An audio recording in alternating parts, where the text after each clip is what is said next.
CAG ने पूर्व DGP के राजेंद्रा के कार्यकाल में जम्मू कश्मीर पुलिस की प्रोक्योरमेंट पॉलिसी के ऊपर सवाल खड़े किए हैं। कैग ने पूछा है कि क्या वजह कि पूर्व डीजीपी के राजेंद्रा के कार्यकाल में जो परचेज कमेटी बनी, उस परचेज कमेटी ने बोलेरो गाड़ियों को बुलेट प्रूफ करने के लिए जिस समय टेंडर किए, तो टेंडर में 4 कंपनियों को जिस समय चिन्हित किया कि इन 4 कंपनियों में से किसी एक कंपनी से हम ये सामान खरीदेंगे जिससे बुलेट रेजिस्टेंट ग्लास और बुलेट रेजिस्टेंट स्टील खरीदेंगे और इन कंपनियों को ठेका देंगे कि ये लगभग 100 के करीब महिंद्रा बोलेरो गाड़ियों को बुलेट प्रूफ बनाएंगे। जिस समय टेंडरिंग हुई, टेंडरिंग के बाद जब फाइनेंशियल टेक्निकल एवैल्यूएशन कमेटी ने एवैल्यूएशन की, एवैल्यूएशन 4 अक्टूबर 2014 को हुई और चारों जो कंपनियां थी, चारों जिन कंपनियों ने टेंडर में पार्टिसिपेट किया, चारों को कहा गया कि ये काम कर सकती हैं। लेकिन उसके बाद स्टेट लेवल परचेज कमेटी ने जब फाइनेंशियल बिड्स को इवैल्यूएट करना शुरू किया 16 अक्टूबर 2014 को, imported BR steel, imported BR glass और पॉलीकार्बोनेट मटेरियल का जो इस्तेमाल महिंद्रा गाड़ियों की फ्लोरिंग में होगा, ये फैसला जम्मू कश्मीर पुलिस की स्टेट लेवल परचेज कमेटी ने किया। इस परचेज कमेटी ने टेंडर जिस समय किया था, उस टेंडर में नंबर 1 पे आई थी public sector undertaking project and equipment corporation limited. Bharat की प्रसिद्ध पब्लिक सेक्टर अंडरटेकिंग्स में से एक अंडरटेकिंग ये है। ये नंबर 1 पर आने के बावजूद L1 ये थी, पहले बिडर ये थे और इन्होंने कहा था कि हम 60.68 लाख रुपए में आपकी हर गाड़ी को बुलेट प्रूफ बना देंगे। लेकिन जम्मू कश्मीर पुलिस की स्टेट परचेज कमेटी ने फैसला किया कि पीईसी को नहीं बल्कि दूसरे बिडर को, जो नंबर 2 पे था, जिस बिडर ने 11.48 लाख पर व्हीकल के हिसाब से हर गाड़ी को 11.48 लाख में बुलेट प्रूफ बनाने का वादा किया था, उस बिडर को यह ठेका दे दिया। L1 बिडर को रिजेक्ट किया गया। क्यों रिजेक्ट किया गया? क्योंकि जम्मू कश्मीर पुलिस की स्टेट लेवल परचेज कमेटी ने यह कहा कि project and equipment corporation limited यानी पीईसी जिस फर्म से, जिस कंपनी से ये मटेरियल लेगी, वो कंपनी इंडिजिनस यानी भारत में जो बीआर ग्लास बनता है, बुलेट रेजिस्टेंट ग्लास बनता है, ये वो कंपनी है। कंपनी का नाम Jeet and Jeet glass and chemicals private limited Jaipur है।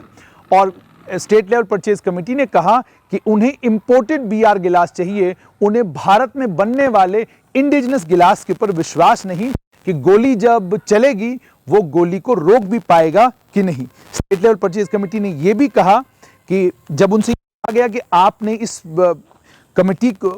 इस कंपनी को जो नंबर 1 पे आई थी, जिसने बिडिंग में आपको ये कहा था कि हम 7.5 लाख के करीब आपको बुलेट प्रूफ आपकी गाड़ी बनाकर दे देंगे, आपने उसे क्यों नहीं प्रेफर किया? तो जम्मू कश्मीर पुलिस ने जवाब ये दिया, चीफ अकाउंट्स अफसर ने उनके जवाब ये दिया, उन्होंने कहा क्योंकि जिस कंपनी से पीईसी ये गिलास लेने वाली थी, उस कंपनी को मध्य प्रदेश ने 11 सितंबर 2013 को ब्लैकलिस्ट किया था। पीईसी, लेकिन जब ऑडिट ने पड़ताल की तो ऑडिट को ये मालूम पड़ा कि पीईसी ने इंडिजिनस और इंपोर्टेड दोनों गिलास प्रोवाइड करने का वादा किया था जम्मू कश्मीर पुलिस को, और ब्लैकलिस्टिंग 1 साल के लिए थी। 30 सितंबर 2014 को ब्लैकलिस्टिंग खत्म हो गई। फाइनेंशियल इवैल्यूएशन 16 अक्टूबर 2014 को की गई। फाइनेंशियल इवैल्यूएशन 16 अक्टूबर 2014 को जिस समय की गई, तो स्टेट लेवल परचेज कमेटी ने तय किया कि जो बिडर हमें 11 लाख रुपए में बुलेट प्रूफ बनाने का वादा कर रहा है, हम उसी बिडर को ये मौका देंगे कि वो हमारी गाड़ियों में इंपोर्टेड गिलास लगाए, भारत में बनने वाला गिलास हमें नहीं चलेगा। सप्लाई ऑर्डर 23 अक्टूबर 2014 को इशू किया गया। 89 व्हीकलों को बुलेट प्रूफ करने का सप्लाई ऑर्डर दिया गया। 9.8 करोड़ रुपया इस ठेकेदार को मार्च 2015 से लेकर मार्च 2016 तक दे दिया गया गाड़ियों को बुलेट प्रूफ करने के लिए। मजे की बात यह है कि जहां स्टेट लेवल परचेज कमेटी ने पीईसी को यह कहा कि हम आपसे बुलेट प्रूफिंग नहीं कराएंगे, हम आपसे बीआर गिलास और बीआर स्टील नहीं लेंगे, क्योंकि आप जिस कंपनी से लेंगे वो कंपनी लोकल मैन्युफैक्चरर है, वो कंपनी लोकल मैन्युफैक्चर है, वहीं पर ठीक इसी कंपनी को दूसरा एक ठेका जम्मू कश्मीर पुलिस ने दे दिया। और ये सब कुछ हुआ उस समय डीजीपी के राजेंद्रा के कार्यकाल में। उसके